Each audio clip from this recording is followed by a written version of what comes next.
Hi everyone. I thought I would try doing a voiceover video today for a change. Apologies for the mirror getting messed up all the time in this video. Filming on lower posterior teeth is really quite challenging, but I thought this case was quite interesting because of the canal shape. So at this point in the video, I've dismantled the existing restoration, found the canal system. You can see some remnants of that pink stuff, that's caries detector dye, so I've used that to guide where I cut away carious dentine. From a biomimetic standpoint here, arguably I could have improved this case by at this point stopping and doing immediate dentine sealing and rebuilding just the distal wall of this cavity.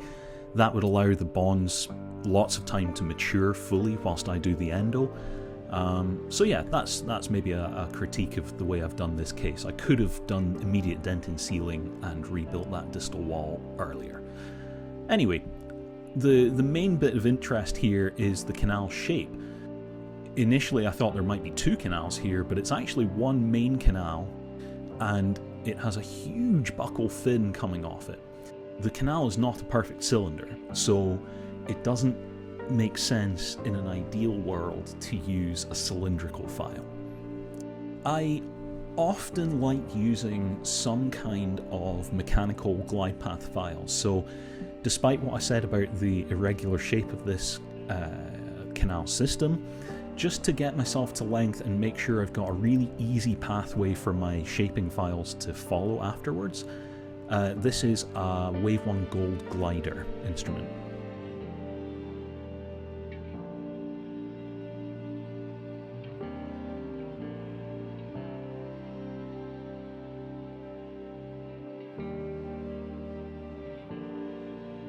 I'm going to do all my shaping in this case with this. So this is the XP Shaper. These instruments are really clever because as you put them into the oral cavity, they start to warm up. As they get to roughly body temperature, these files become able to expand and change their shape inside the canal. So what they're doing is they're essentially whipping around inside the canal. Although it does machine the walls to some extent, it's quite gentle. It doesn't machine very aggressively, the XP Shaper. And because it whips around, it's going to scrub as much of the internal surface of the canal system as possible.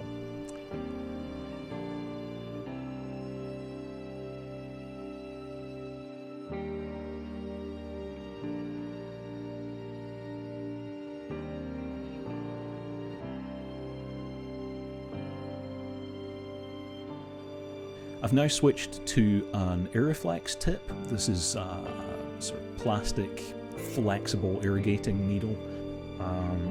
Much easier to get down close to length. You don't want to take it fully to length,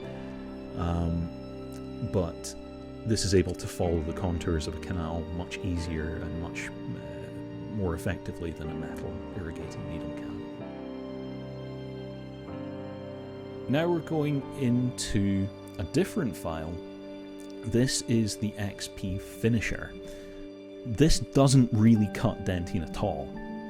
The sole purpose of this instrument is to whip around inside the canal system and scrub the walls. As I said, the XP Shaper instrument doesn't really machine very aggressively, and especially at its tip. So in some cases I find it's quite helpful just to neaten up and machine the apical millimetre or two by hand. So this is a nickel titanium hand file. This is a sort of nice to have rather than a need to have instrument. The fact that it's nickel titanium makes it very flexible and it advances to length really easily. So I'm taking that instrument to down the canal just short of the zero reading on the apex locator and doing some gentle balanced force technique, and what that's achieving is I'm getting a refined shape in the final millimetre or two of the canal, which will then accept the GP cone give me some nice tug back, and create, hopefully, a really good apical seal. Now we can move on to the final disinfection protocol. I use half a syringe full of citric acid just to flush through. I then do 10 to 20 seconds of passive ultrasonic irrigation to agitate that liquid. I then flush through the second half of that syringe of citric acid, and then I fit my GP cones.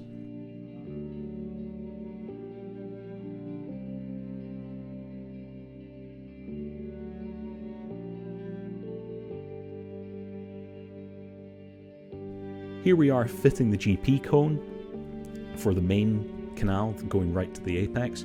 So I'm sliding that to length, feeling some tug back, and then I'm using my locking tweezers at right angles to my reference point, locking them onto the GP cone, and I'll then check that with a ruler, and assuming that goes to the length that I've estimated from my apex locator, I then crush the cone inside the locking tweezers and leave them locked. Now that I've got my GP cones sorted for the main part of the canal system, I switch back to hypochlorite again, and a similar sort of process. I flush through about half a syringe full, then do passive ultrasonic irrigation to agitate it, then flush through my final bit of hypochlorite, and we are ready to dry and fill.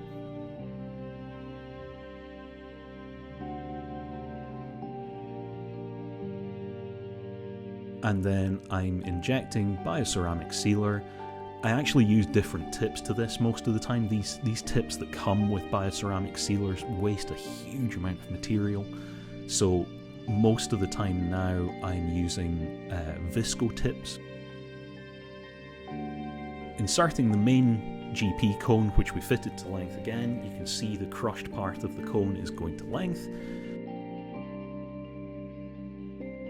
And then in cases like this where I've got either a big wide oval canal shape or a big fin like this, even though bioceramic sealer is what we're relying on to fill all that space, I find it's helpful to just passively fit some accessory GP cones, because then when we sear them off, you can create a really nice coronal seal, coronal plug, so that when we're washing and drying the cavity ready to restore the tooth, we're not going to wash out all of our lovely sealer.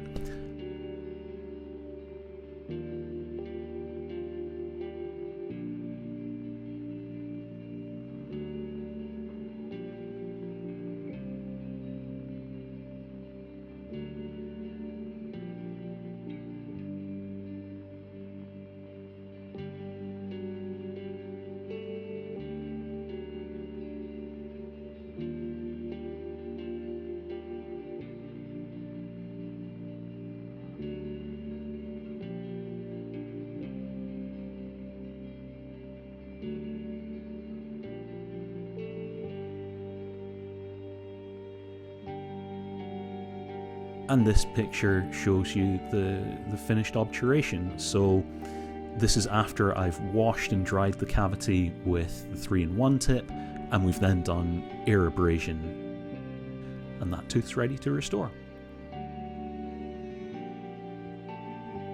And that's it. This was a much longer video than I usually do, but let me know if you like the voiceover idea, and I hope that was useful to some of you. Cheers.